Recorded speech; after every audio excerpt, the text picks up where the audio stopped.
The laminated sheet felt cheap between my fingers, like something you'd find taped to a gas station bathroom mirror. 6 rules typed in Comic Sans font, which should have been my first clue that this job was going to be weird. "These are jokes, right?" I asked April, but she'd already disappeared into the back office with her clipboard and coffee mug. Through the pass-through window, I could see her settling in at a desk covered with paperwork that definitely wasn't shift schedules or supplier invoices. I read the rules again while wiping down tables that didn't need wiping. Turn off all lights at 2 a.m. Lock the front door.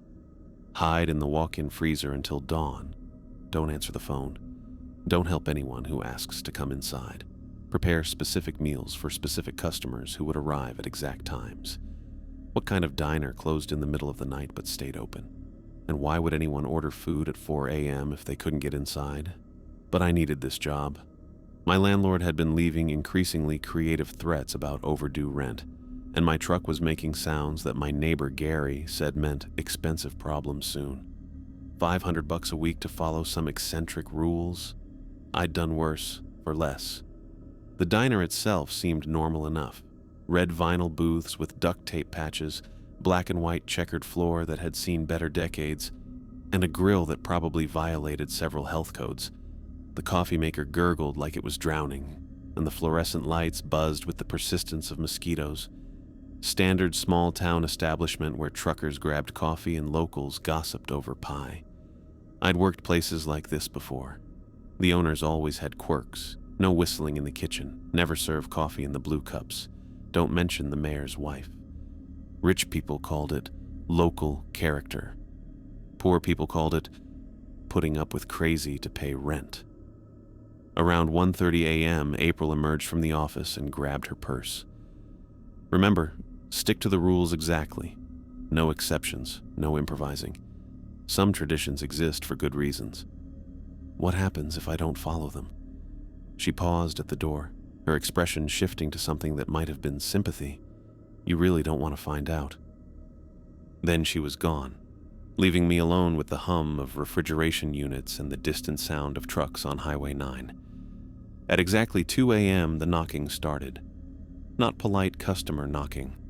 Heavy, rhythmic pounding that made the front windows rattle in their frames, like someone was using their fists, or maybe their whole body, trying to break through.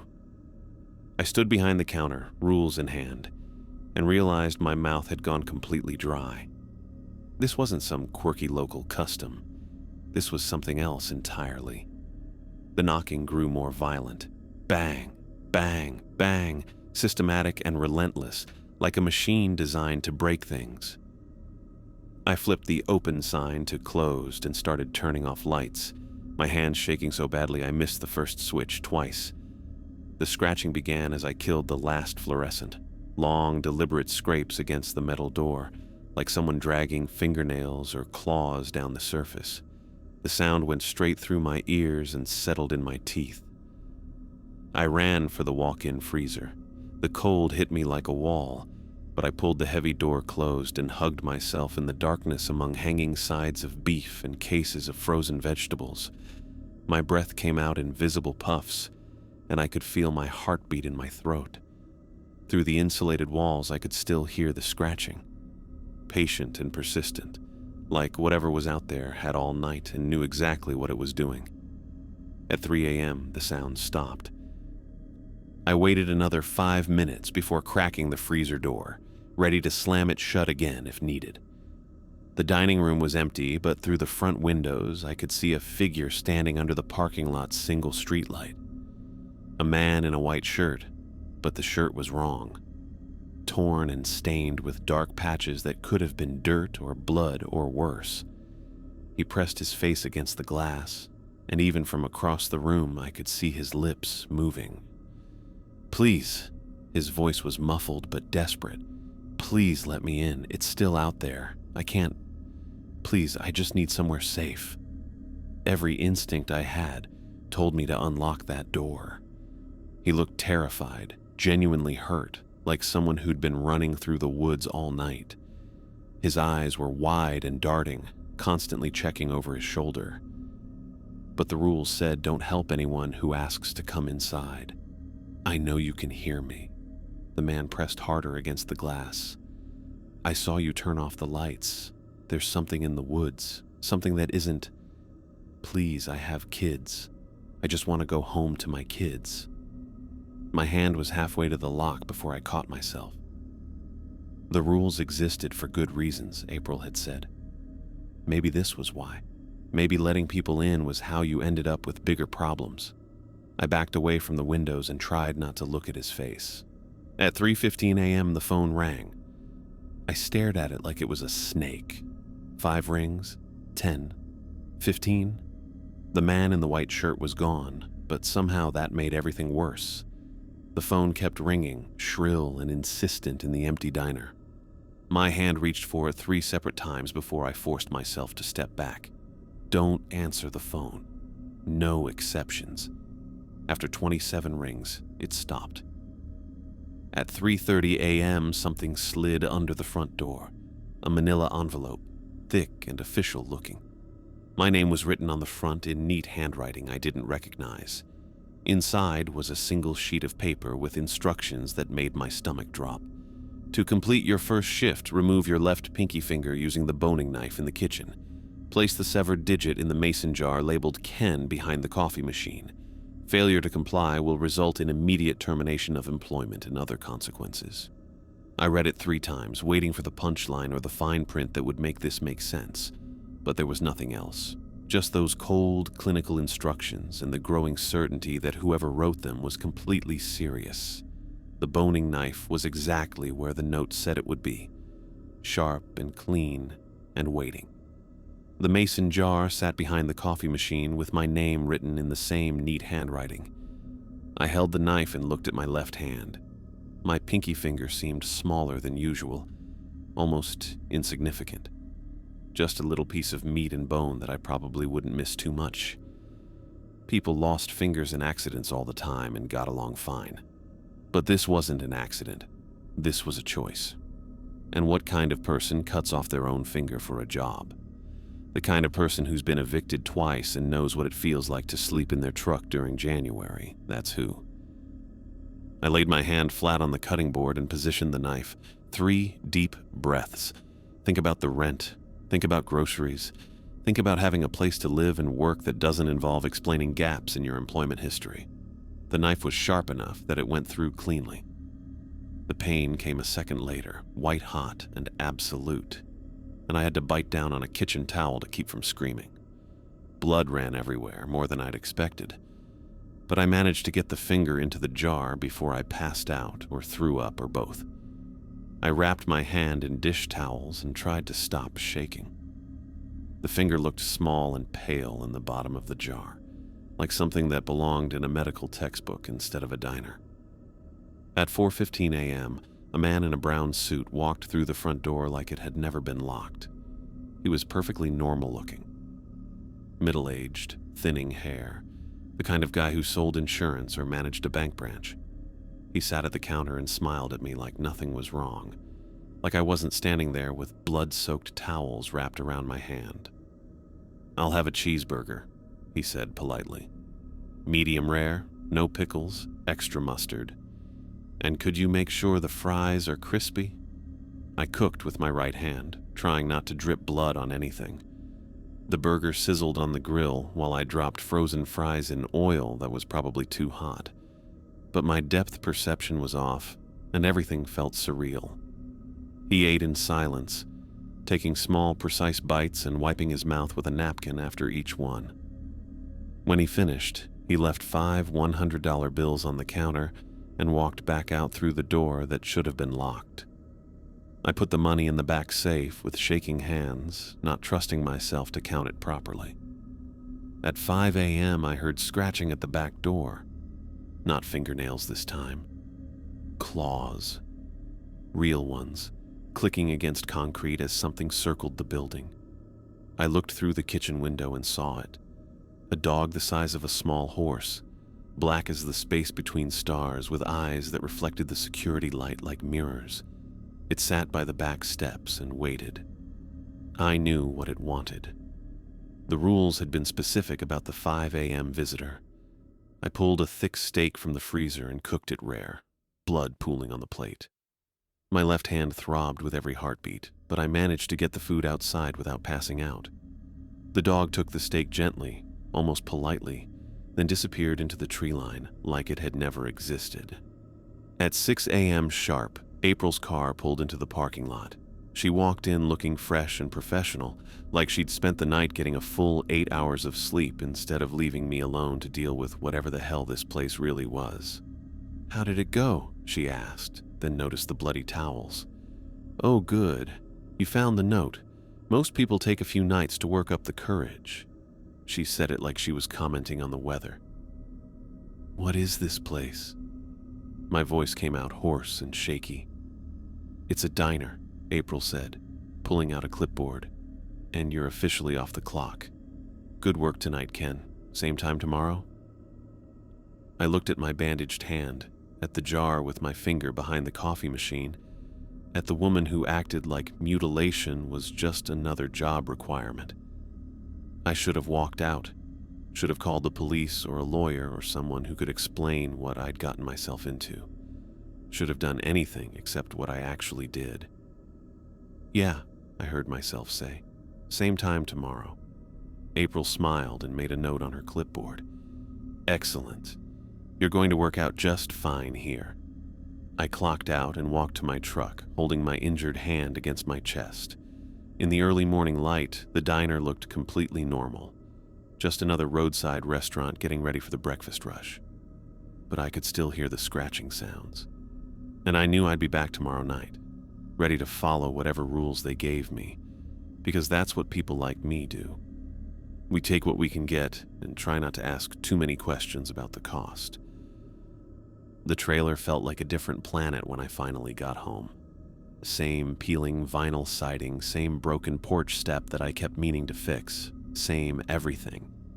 But I couldn't shake the feeling that I'd crossed some invisible line and couldn't get back.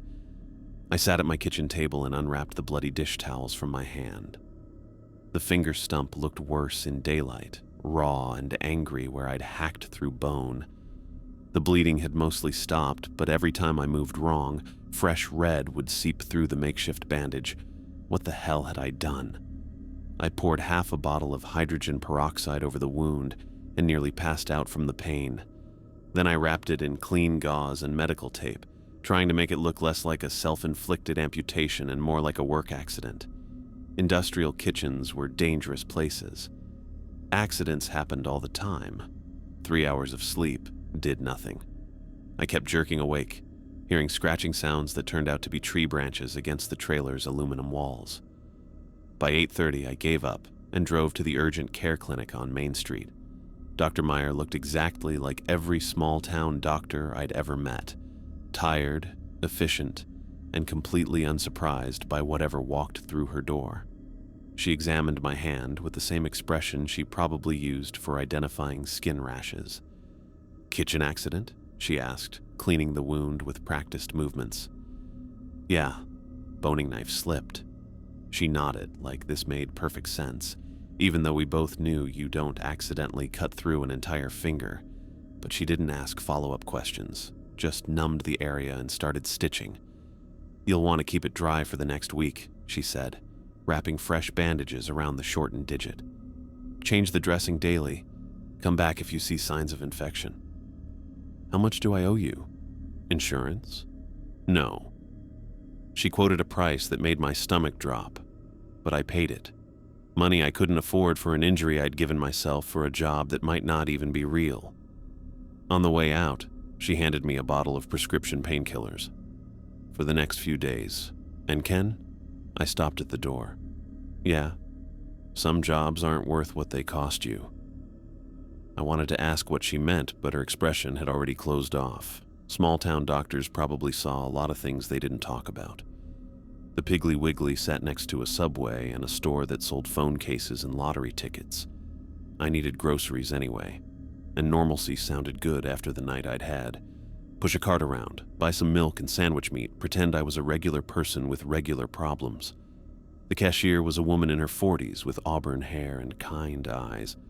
Her name tag read, "Kara, 12 years," and she smiled like she actually meant it.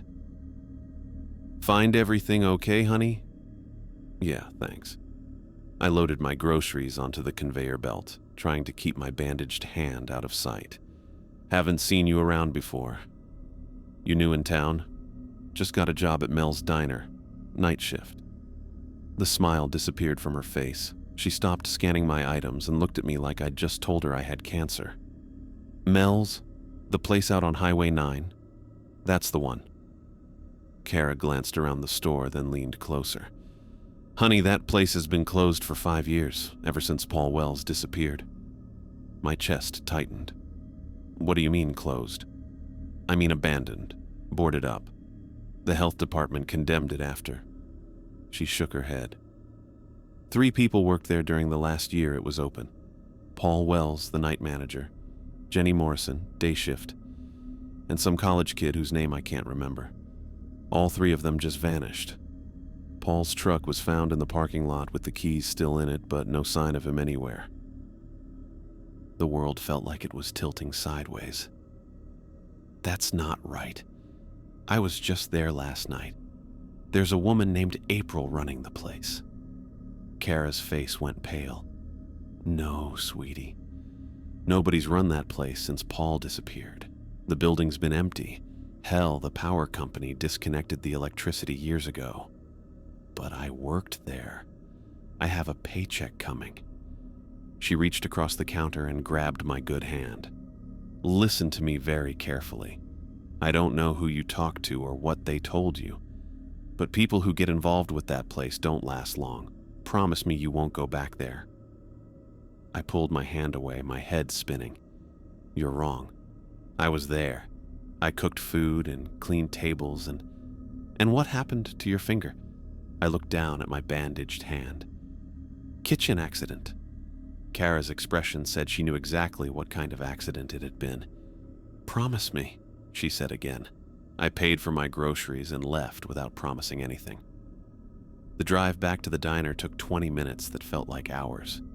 I kept telling myself that Kara was mistaken, or that she was thinking of a different restaurant. Small towns had gossip networks that turned minor incidents into local legends.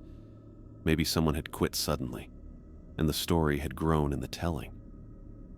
But when I pulled into the parking lot, there was April's car sitting right where it had been that morning. The diner looked completely normal in the afternoon sunlight. Clean windows, fresh paint on the sign, and through the glass I could see April wiping down tables with a yellow rag. She waved when she saw my truck. Ken, how's the hand feeling? I walked inside, looking for any sign that this place had been abandoned for 5 years. The floors were clean, the equipment looked functional, and the coffee machine was gurgling away like it had been doing for decades. Kara Brennan says this place has been closed since 2018. April's expression tightened. Kara says a lot of things. She's had a grudge against this place ever since we stopped buying our produce from her brother-in-law's farm. She says 3 employees disappeared. Paul Wells quit after having some kind of breakdown. Started telling people the place was haunted, trying to scare away customers. Jenny Morrison moved to Little Rock for a better job. The college kid dropped out and went back home to his parents. April set down her rag and faced me directly. Small towns love their conspiracy theories, Ken. Especially when it involves someone they think got above their station. She walked to the office and came back with a folder full of papers. Employment records, supplier invoices, health department certificates, all dated within the last 2 years. I've been running this place since 2021. Bought it from the previous owner after Paul's little episode scared away the customers. It took me 6 months to convince people it was safe to eat here again. The documents looked legitimate. Detailed receipts from food distributors, payroll records showing April as manager, even a business license with her name on it. Paul Wells spread a lot of stories before he left, April continued. Said the rules were some kind of supernatural protection instead of basic security protocols. Claimed he'd seen monsters in the parking lot. The man clearly needed help, but instead of getting it, he just disappeared one night. Left behind a lot of confused, scared people who still believe his conspiracy theories. A quiet voice spoke from the kitchen doorway. Some jobs require sacrifices. I turned to see a man in his 30s, African American, wearing a black polo shirt and looking like he'd rather be anywhere else. He had the build of someone who stayed in shape, but the posture of someone carrying weight that had nothing to do with muscle. "Ken, this is Gavin Conway. He works the day shift." Gavin nodded but didn't make eye contact. "Been here 8 months. It's a job." "Gavin," Ken was asking about the rules. Something flickered across Gavin's face. Fear or guilt or both. "Rules are rules. You follow them or you don't work here." "But what happens if you don't follow them?" Gavin finally looked at me, and I saw something in his eyes that made my newly shortened finger throb. "You really want to find out?" He disappeared back into the kitchen, leaving me standing between April's rational explanations and the growing certainty that everyone around here knew something I didn't. "Look," April said, "I understand this is all confusing. Paul's story's got a lot of people worked up, and when someone like Kara has known you since you were born, she feels responsible for protecting you. But the fact is, this is just a diner. We serve food, we clean tables, and we follow some basic security procedures to keep the place safe at night." I wanted to believe her. God, I wanted to believe that everything from last night had some rational explanation, that the knocking was just wind, the scratching was tree branches, and cutting off my finger had been some kind of stress-induced breakdown. But I could still hear that man outside the window, begging to be let in. Could still feel the weight of the knife in my hand and the certainty that what I was doing was necessary. "I need to think about this," I said. April smiled, but it didn't reach her eyes. "Of course. It's a lot to process. But Ken, don't let other people's fears make decisions for you. You were there last night. You know what really happened. That was the problem. I had no idea what really happened. I only knew that nothing had felt normal since I'd walked through that door, and everyone who tried to explain it sounded like they were lying. I drove home with more questions than answers, and the growing suspicion that my second night shift was going to be even worse than the first. I sat in my truck outside the diner for 10 minutes, engine running, telling myself I could still back out, drive home, call April in the morning, make up some excuse about a family emergency or sudden illness. People quit jobs all the time without working a second shift. But Kara's words kept echoing in my head. People who get involved with that place don't last long. If she was right about the diner being closed for 5 years, then what the hell had I walked into last night? And if she was wrong, why did everyone in town seem to know something I didn't? I needed answers. Real ones this time. Not April's smooth explanations that sounded reasonable until you thought about them too hard. The diner looked exactly the same as it had that afternoon. Clean, well-lit, normal. Through the windows, I could see April moving around inside. But something was different tonight. She kept pulling out her phone, checking it, putting it back. Her movement seemed jerky, rushed. I walked in at 1:30 a.m. to find her wiping down the same table 3 times in a row. "Ken, good, you're here." She barely looked up from her cloth. "How's the hand feeling?" "Fine." I held up my bandaged finger. "Doctor says it'll heal clean." "Excellent, that's excellent." Another phone check. "Listen, I need to go over a few things with you about tonight." But she didn't go over anything. Instead, she kept cleaning surfaces that were already spotless, while glancing at her phone every 30 seconds. When I asked about the schedule for tomorrow's deliveries, she gave me an answer about inventory management that had nothing to do with what I'd asked. At 1:45 a.m., her phone buzzed with a text that made her face go pale. "Ken, I'm really sorry, but I have to leave. Family emergency." She was already grabbing her purse and keys. "Just follow the rules like last night, okay? Same routine, same timing, same everything." "Wait, what kind of emergency?" "My sister's in the hospital." I need to drive to Little Rock right now." She paused at the door, her expression tight with something that looked more like fear than worry. "Remember what I said about not improvising. Some traditions exist for good reasons." Then she was gone, leaving me alone 15 minutes earlier than usual. I stood in the empty diner, listening to the fluorescent lights buzz and the coffee machine gurgle. April's sister. Right. Because people rushing to hospital emergencies always took time to remind their employees about workplace traditions. Something was happening tonight. Something April didn't want to be here for. I looked at the laminated rules sheet, reading those Comic Sans instructions one more time. Turn off the lights at 2 a.m. Lock the door. Hide in the freezer. Don't answer the phone. Don't help anyone. Last night I'd followed every rule exactly and nearly died from blood loss. Tonight I was going to see what happened when I didn't. At 2 a.m. the knocking started right on schedule. Heavy rhythmic pounding that shook the windows. But instead of running for the light switches, I stayed behind the counter and watched. Instead of locking the door and hiding, I walked closer to the front windows.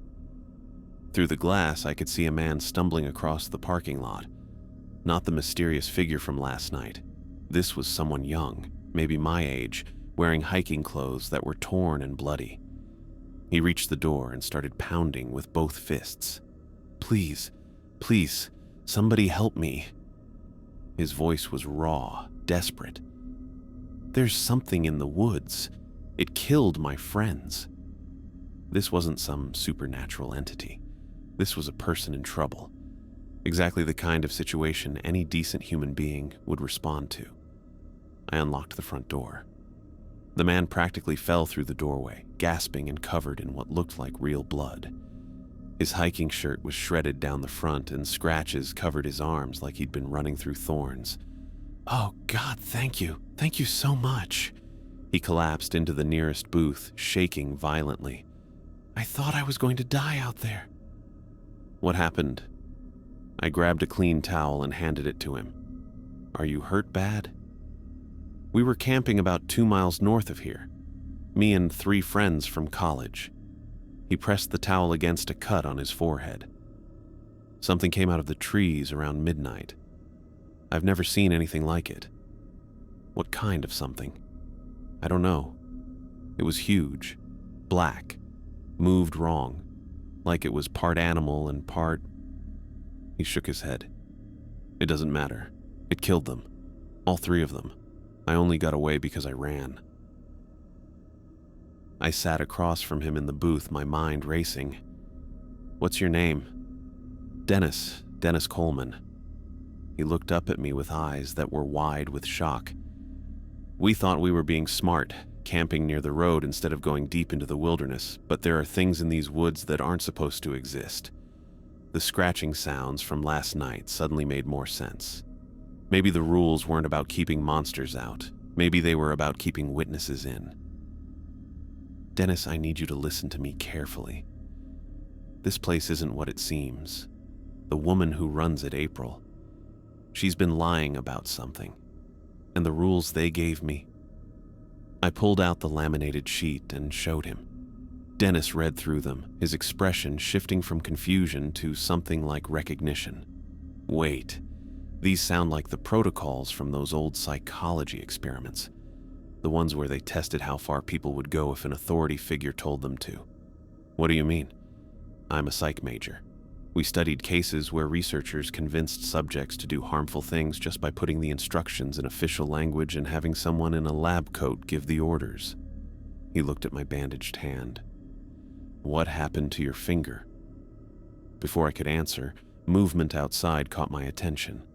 The man in the dirty white shirt was back, stumbling through the parking lot with the same desperate expression I'd seen last night.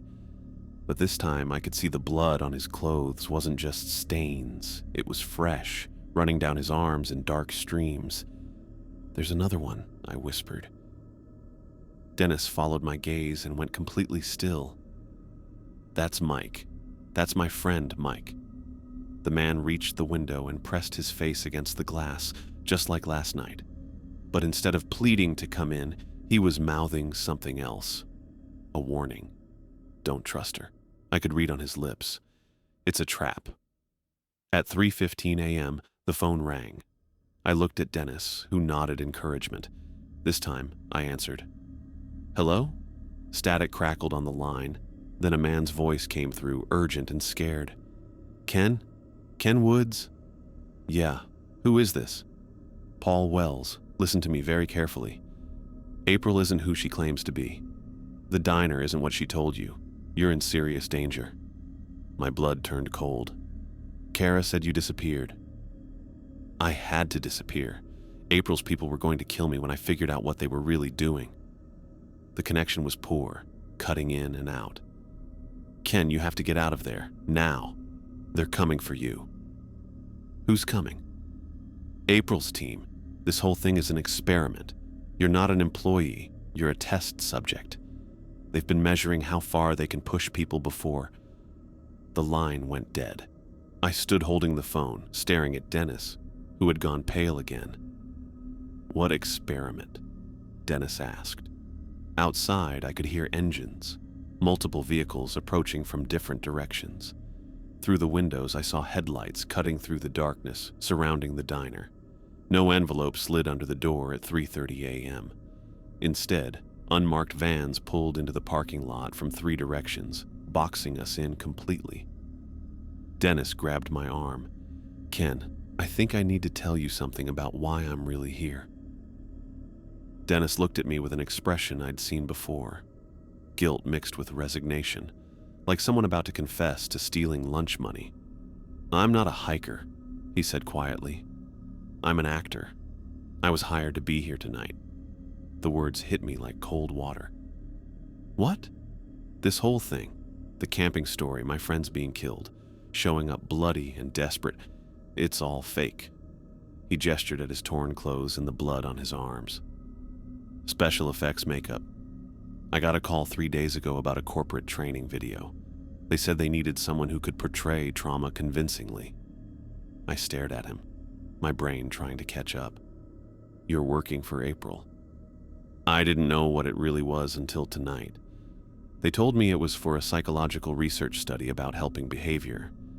I was supposed to test whether you'd break protocol to assist someone in distress. Dennis wiped at a streak of fake blood on his forehead. But when I saw your finger, when I heard you talking about cutting it off because of some note. The front door opened with a mechanical click.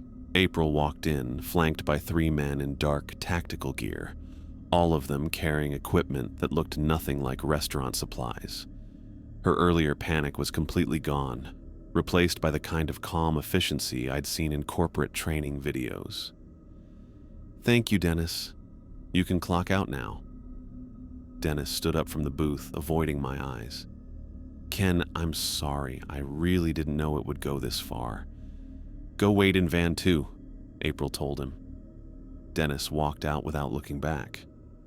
I was alone with April and her team, who spread out through the diner like they owned the place, which apparently they did. So, I said, my voice sounding strange in my own ears. No family emergency. There never was. April pulled out a tablet and started tapping through screens. Ken, I want you to know that your performance over the last 2 nights has been exceptional. Your compliance rates are some of the highest we've recorded. Compliance rates. The willingness to follow arbitrary instructions under psychological stress. The speed of adaptation to impossible circumstances. Your capacity for self-harm when presented with authority-based demands. She showed me the tablet screen, which displayed a graph with my name at the top. We've been documenting everything. One of the tactical guys was setting up a camera on a tripod, pointed directly at where I stood behind the counter. Another was unpacking what looked like medical equipment. The supernatural stuff was fake, I said, pieces clicking into place.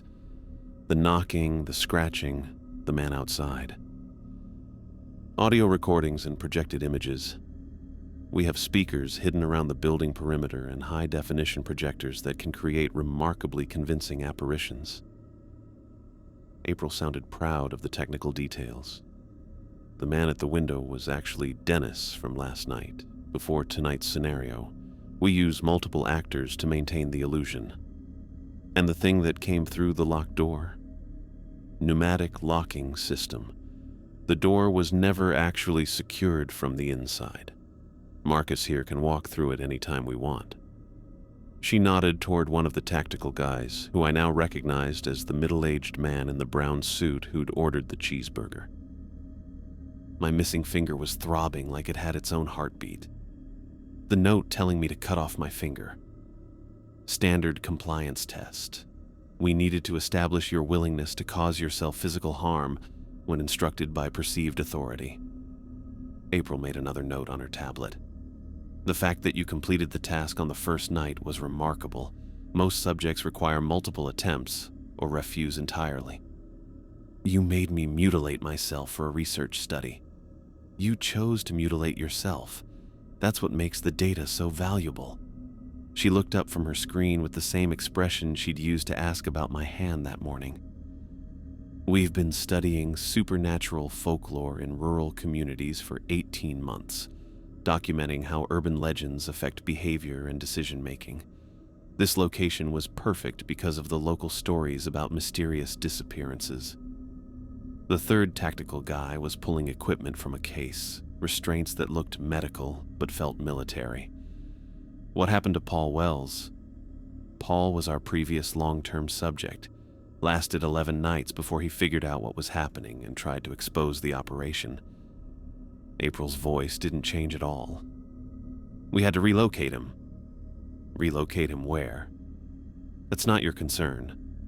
Gavin Conway walked through the front door, still wearing his black polo shirt, but now carrying a radio and what was definitely not restaurant equipment. The quiet, conflicted man from this afternoon was gone, replaced by someone who moved like security. Subject is contained, he said into his radio. No complications. I looked at Gavin, remembering how uncomfortable he'd seemed when I asked about the rules. You've been watching me. Day shift surveillance, yes. Making sure you didn't talk to the wrong people or ask questions in town. He wouldn't meet my eyes. It's just a job. A job watching someone you knew was being psychologically tortured. The pay is good, Gavin said, but his voice had no conviction. April closed her tablet and faced me directly. Ken, you have a choice to make. We're prepared to offer you a substantial compensation package to continue as a research subject. $15,000 for one more month of data collection. That's more money than you've probably seen in your entire life.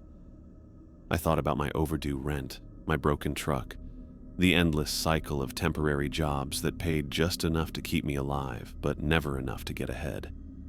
$15,000 would solve every immediate problem I had. What happens if I say no? Then you become a security concern, and we handle security concerns accordingly. The guy with the restraints took a step closer.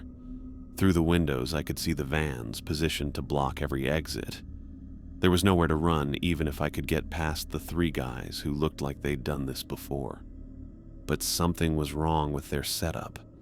All three of the tactical guys kept glancing toward the windows, and their confident expressions had shifted to something that looked like nervousness. April was checking her watch every few seconds, like she was waiting for something. From the forest beyond the parking lot, a sound drifted through the night that made everyone in the diner freeze. It was a howl, but not from any dog I'd ever heard. Too deep, too long, and with an undertone that seemed to vibrate through the building's walls. The tactical guys exchanged looks that had nothing to do with their current operation. What was that? I asked. April's professional composure cracked for just a second. Probably coyotes. They're common in this area. Another howl answered the first, then a third, then more until it sounded like a pack of something massive was surrounding the diner. The tactical guys were definitely nervous now, hands moving toward weapons that weren't supposed to be needed for this kind of work. Those don't sound like coyotes, Gavin said quietly. Through the front windows, I could see something moving between the trees. Not the projected images or fake effects April's team had been using. Something real, something big, something that made the van closest to the forest shake as it passed. April was frantically typing on her tablet, probably trying to contact whoever was supposed to be controlling tonight's effects. But her equipment wasn't responding, and the fear in her eyes was becoming impossible to hide. Whatever was out there in the woods wasn't part of the experiment. The howling was getting closer, and whatever was making those sounds was nothing like the audio recordings April's team had been using. This was raw, primal, and seemed to vibrate through the floor itself. "Equipment malfunction," April said into her radio, but only static answered. She tried her tablet again, swiping frantically through screens that were now frozen or displaying error messages. "Marcus, what's the status on the projection array?" Marcus pressed his earpiece, frowning. "No response from external units. All our gear just went dark." Through the windows, I could see the van's headlights flickering like dying flashlights. The steady hum of generators that I hadn't even noticed before was fading to silence. "That's not supposed to happen," Gavin muttered, backing away from the front door. The black shape I'd glimpsed between the trees emerged into the parking lot, and my brain struggled to process what I was seeing.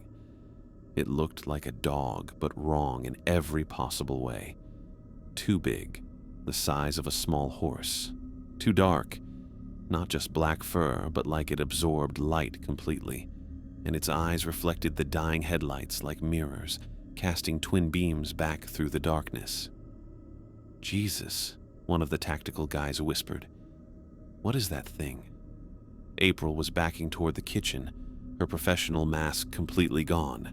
"It's not ours. This isn't part of the protocol." More shapes moved between the vans, not projections or actors in costumes, but things that moved with predatory grace and seemed to phase in and out of visibility. The remaining headlights went out one by one, plunging the parking lot into darkness, broken only by those reflecting eyes. "The basement," a voice said from behind me. I spun around to see a man standing in the kitchen doorway, not one of April's team. Tall, lean, with the kind of deep tan that came from years of outdoor work. He looked like he'd been living rough, but his eyes were sharp and alert. "Paul Wells," I said. "Ken Woods. We need to go downstairs right now."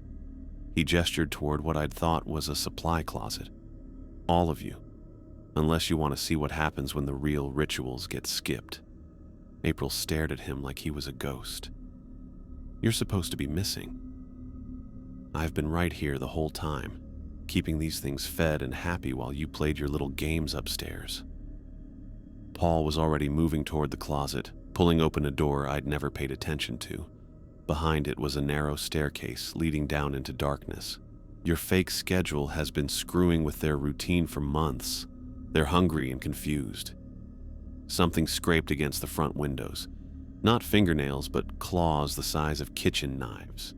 The glass didn't break, but it made a sound like a tuning fork being struck. "Move," Paul said. The tactical guys were tough enough to handle corporate espionage and psychological manipulation, but facing something that violated every law of physics was clearly outside their training. Marcus practically shoved April toward the basement stairs. The space below was bigger than it should have been, like the diner's footprint was somehow larger underground. Shelves lined the walls, filled with supplies that definitely weren't for cooking, jars of things I couldn't identify, bundles of dried herbs and tools that looked both ancient and well-maintained. "This is how it actually works," Paul said, pulling items from the shelves with practiced efficiency. "Every night at specific times, we provide specific things to specific entities. It's been the same routine for over 60 years. My grandfather started it, my father continued it, and I've been doing it since I was 21.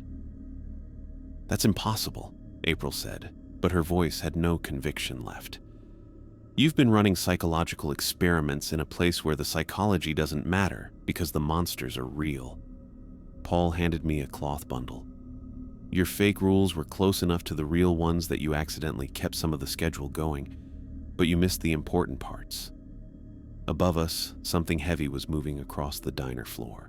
Not human footsteps, something that walked on 4 legs but was far too large to be any normal animal. The knocking at 2 a.m.? I asked. That's when the collector arrives. We turn off the lights and lock the door because it feeds on electrical energy and can't cross barriers it doesn't understand. The scratching sounds you heard were real. It was testing the building's defenses. Paul was mixing something in a metal bowl, ingredients that smelled like earth and copper. The man at the window isn't an actor. He's what's left of someone who broke the rules 20 years ago. He can't move on, can't die properly, just repeats the same warning every night. And the phone calls? Messages from people who tried to interfere with the process and got caught between dimensions. They're trying to warn whoever will listen, but they can only reach through at specific times when the barriers are thin. Gavin was staring at the shelves like he was seeing them for the first time. How long have you been down here? Since your boss started her little project, I had to disappear because she was disrupting everything, but I couldn't actually leave or these things would have torn the whole area apart looking for their regular meals. Paul finished mixing whatever was in the bowl and handed it to me. This goes outside at 5 a.m. exactly. The big one you saw in the parking lot will take it and go back to wherever it comes from for another month. The footsteps above stopped directly over our heads. What about my finger? I asked. Paul looked at my bandaged hand with something like pity. That was just April's test to see how far you'd go. It has nothing to do with the actual rules. He pulled out a handwritten notebook, pages yellowed with age and filled with careful cursive. These are the real protocols. 3 generations of my family figured out what works and what doesn't. April was reading over my shoulder, her scientific mind still trying to process what she was seeing. This is all documented. Dates, times, specific preparations. My grandfather was the first one to realize that this location sits on something like a crossroads. Things pass through here that don't belong in our world. But if you feed them regularly and respect their patterns, they don't bother anyone else. Paul took the notebook back. It's not magic or supernatural. It's just a job that needs doing. Above us, something else had entered the diner. Multiple somethings moving with purpose. They're looking for tonight's meal, Paul said. Your equipment probably tastes like the electrical energy they expect at 2 a.m., but it's not enough. They'll keep searching until they find what they need or until someone gives them the real thing. Marcus was checking his watch. How long until 5 a.m.? 43 minutes. Can we last that long down here? Paul was already heading for the stairs with the metal bowl. We're not staying down here. They need to see me to know the routine is back to normal. Ken, you're coming with me. What? You followed April's fake rules perfectly. You have the instincts for this work, and I need someone to take over when I can't do it anymore. He looked back at April's team. The rest of you can stay here until dawn. Then pack up your experiment and leave. I followed Paul up the stairs, my heart hammering against my ribs. But for the first time in 2 days, I wasn't walking towards something unknown. Paul knew exactly what he was doing, and somehow that made all the difference. The diner above was full of shadows that moved independently of any light source. But as soon as Paul stepped into the main room, the movement stopped. Everything went perfectly still, like the whole building was holding its breath. It's me, Paul said to the darkness. I'm back. The shadows in the diner stopped moving the moment Paul spoke, not just paused. Completely frozen, like someone had hit a universal pause button. Even the air felt different, charged but calm. They recognize you, I said. 3 generations of my family have been feeding them on schedule. Paul moved toward the counter with the metal bowl, his movements deliberate but unhurried.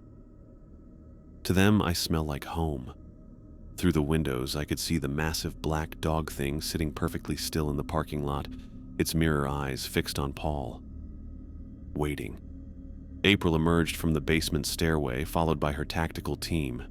Marcus had his hand near his weapon, but his body language screamed confusion rather than aggression. Gavin came up last, staring around the transformed diner like he was seeing it for the first time. How is this possible? April asked. Her tablet hung forgotten in her hands.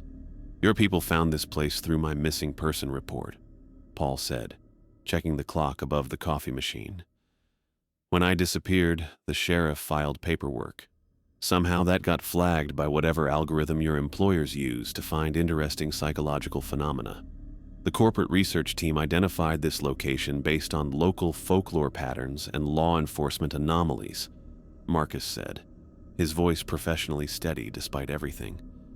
High concentration of unexplained disappearances, repeated witness reports of impossible events, local population exhibiting avoidance behaviors toward a specific geographic area. Paul nodded. Except you assumed the folklore was just stories affecting people's psychology. You never considered that the stories might be accurate. April was staring at the shadows that still hadn't moved. The supernatural manifestations we documented, the knocking, the apparitions, the impossible door mechanisms, those were all real? The knocking at 2 a.m. is the collector testing our defenses. The man at the window really is trapped between dimensions, and the door isn't pneumatic. It's a boundary that some things can cross when the conditions are right. Paul gestured toward the kitchen. Your fake setup was close enough to the real routine that you accidentally maintained some of the feeding schedule, but you missed the crucial parts. Like what? The personal connection. These things don't just want food or energy. They need to recognize who's providing it. They've been dealing with my family for 60 years. When I disappeared and strangers started running fake rituals, they got confused and hungry. Gavin was looking at his hands like he'd never seen them before. We've been interfering with some kind of supernatural ecosystem. Think of it more like a treaty, Paul said. Regular meals in exchange for leaving the surrounding area alone. Your corporate study broke the terms without understanding what you were disrupting. April pulled herself together enough to function in crisis mode. Our research protocols documented measurable psychological responses to perceived supernatural stimuli.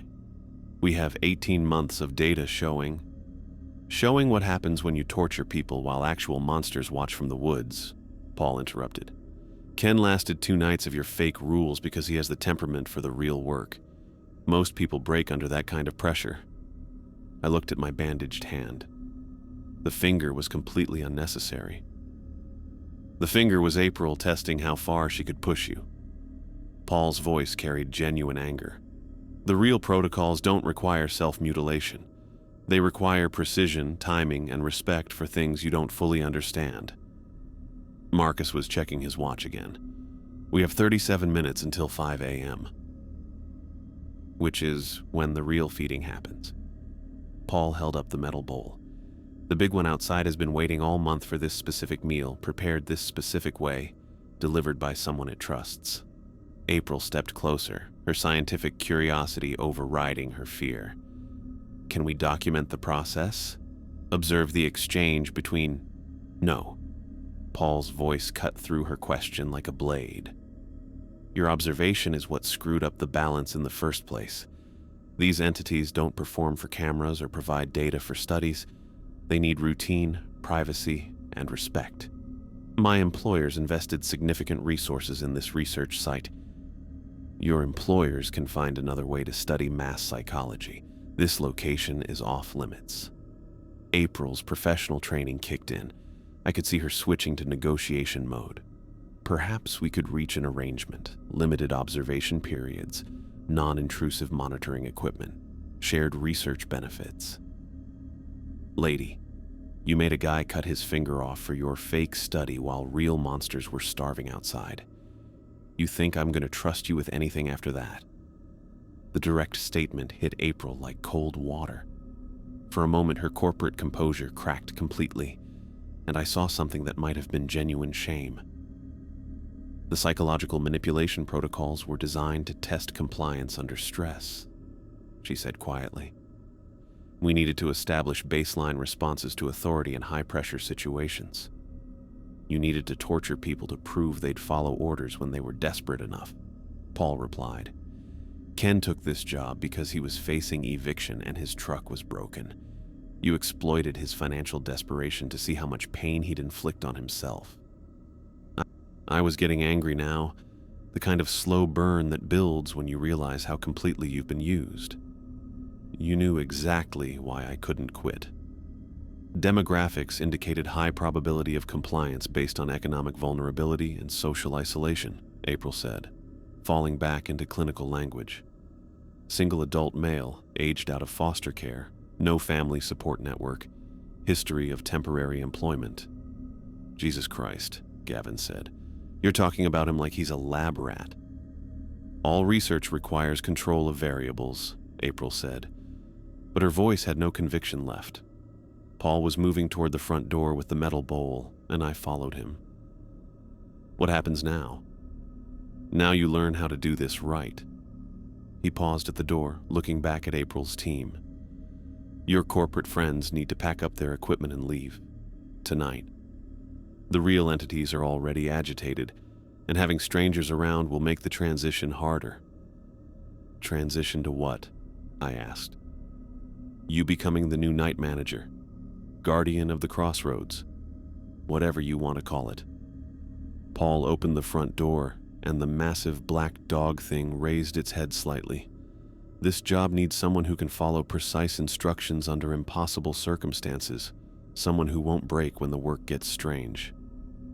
The night air smelled like ozone and something deeper, earth and metal and growing things.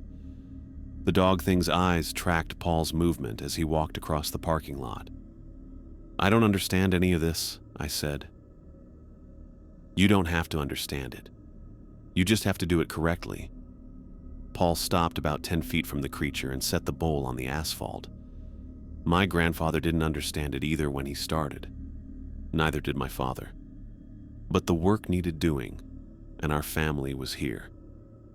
The massive dog approached the bowl with surprising delicacy, like it was approaching an altar. It lowered its head and began eating whatever Paul had prepared, making no sound except for careful, almost reverent feeding. Why me? Because you survived April's fake version without breaking completely. Because you followed arbitrary rules under extreme stress. Because you're here, and this job doesn't wait for perfect candidates. Paul watched the feeding with the satisfied expression of someone completing familiar work. And because you need something to do that matters. That last part hit deeper than I expected. All my temporary jobs, all the scrambling to pay rent and keep my truck running, none of it had ever felt like it mattered. Just survival, month after month, with no purpose beyond staying alive. What does the job actually involve? Feeding schedules, boundary maintenance, communication protocols with entities that don't think like humans. Learning which rules are flexible and which ones will get you killed if you mess them up. Paul gestured toward the creature, which was finishing its meal. Protecting the community from things they don't know exist, and protecting those things from people who would try to study or destroy them.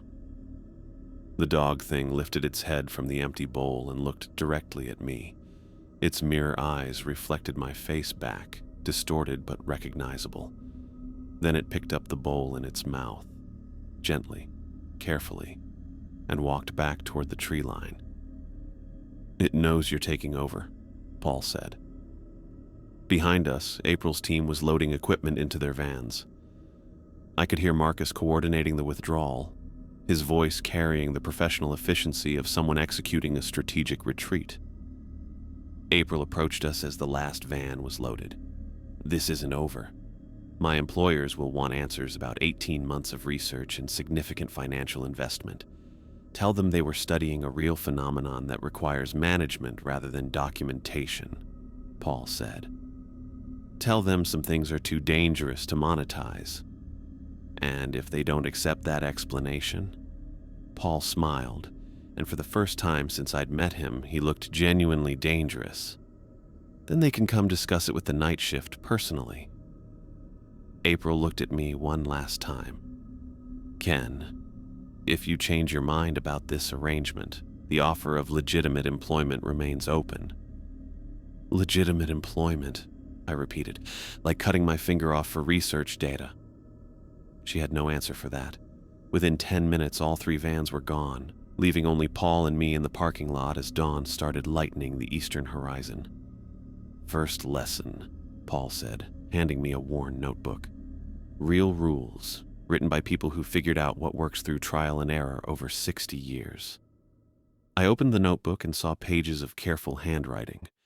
Different pens, different hands, but all recording the same kinds of information. Times, procedures, observations about what worked and what didn't. Your grandfather started this? 1963. He was working construction on the original building and kept finding workers who'd show up for their shift talking about strange dreams or feeling like they'd lost time. He realized something was affecting people who spent too much time here after dark. Paul pointed toward the trees where the dog thing had disappeared. It took him 3 months to figure out the feeding schedule, another year to establish communication protocols with the entities that could talk. By the time he passed it down to my father, it was a complete system. And now you're passing it to me. Now I'm training you. Passing it down takes years of preparation. Paul looked at the lightening sky. But you showed aptitude under April's fake conditions, and the real work isn't actually harder, just different. I flipped through pages of the notebook, seeing entries dating back decades, detailed observations about seasonal changes in entity behavior, modifications to feeding preparations that had proven more effective, warnings about mistakes that had led to dangerous situations. This is someone's entire life's work. 3 someone's. And now it's yours, if you want it. Paul started walking back toward the diner. The pay is $500 a week, same as April was offering, but you get it honestly. Plus housing. There's an apartment above the diner that goes with the job. What about during the day? Day shift is normal restaurant work. Breakfast, lunch, coffee for people heading to Little Rock. Nothing supernatural happens here between 6 a.m. and 10 p.m. Paul opened the front door. You'd be amazed how normal this place is most of the time. I followed him inside, looking around the diner with completely different eyes. And at night? At night, you follow the real rules and keep the peace between 2 worlds. Paul pulled a key ring from his pocket and handed it to me. It's not easy work, but it's important work, and it's yours, if you want it. I took the keys, feeling their weight. Real responsibility, not April's fake authority. Purpose instead of just survival. I want it, I said. Paul smiled and pulled out a fresh sheet of paper. Then let's start with tonight's actual schedule.